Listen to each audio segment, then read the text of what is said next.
Au programme aujourd'hui, certains l'appellent la 8e merveille du monde, d'autres la salle blanche.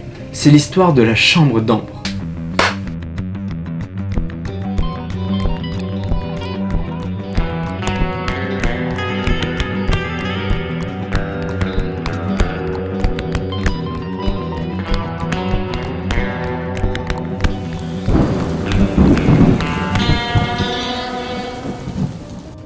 On est en 1716. Le tsar de Russie, Pierre le Grand, admire une chambre magnifique, une pièce au mur recouverte d'ambre sculptée, lors de sa visite à la résidence des rois de Prusse. Il le fait savoir au roi de Prusse qui décide de lui offrir. Il va ensuite la transporter à Saint-Pétersbourg, et on le comprend. La pièce contient plus de 6 tonnes d'ambre et de pierres semi-précieuses, et après quelques déménagements, elle finit au palais Catherine, agrémentée de pilastres à miroirs et de sculptures dorées. Lors de la Seconde Guerre mondiale, la plupart des œuvres qu'elle contenait, la chambre, ont été cachées aux Allemands. Mais la chambre elle-même était considérée comme trop fragile pour être déplacée. Faute de mieux, ils ont essayé de la dissimuler sous un faux papier peint. Ça n'a pas tenu très longtemps, les nazis ont très vite compris ce qui se passait, ils démontent la chambre et la volent, et ils l'emportent ensuite à Königsberg. Avec la fin de la guerre, le château de Königsberg tombe en 1945 sous les raids de l'aviation anglaise.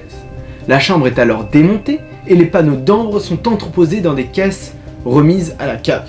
Cependant, en 1945, lorsque les troupes soviétiques reprennent Königsberg, elles ne trouvent plus la chambre.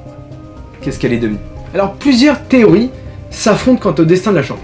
Alors, il y a une théorie qui dit tout simplement qu'elle n'a jamais été remise à la cave.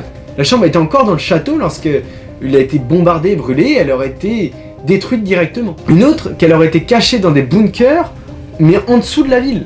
Elle aurait été sauvée, mais perdue dans un navire coulé en mer Baltique. C'est la théorie en tout cas de plongeurs polonais qui pensent qu'elle pourrait se trouver dans l'épave d'un bateau qu'ils ont localisé en 2020 en mer Baltique, à environ 88 mètres de profondeur au large de la ville d'Ustka.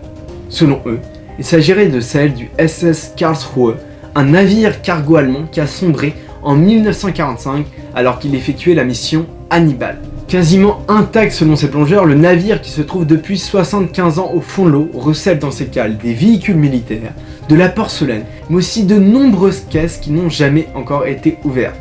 Est-ce que certaines de ces caisses contiennent les éléments de la chambre d'ambre? Notre théorie serait en fait les allusions de Boris Eltsine, qui aurait mis les chasseurs de trésors sur la piste de Poppenwald en Allemagne, mais pour l'instant, à ce jour, rien n'a été découvert. Alors laquelle de ces théories est vraie? Eh bien c'est à vous de le trouver. C'est tout pour aujourd'hui, n'hésitez pas à mettre un commentaire pour plus de détails sur la 8e merveille du monde et à vous abonner si vous voulez plus d'histoires de trésors.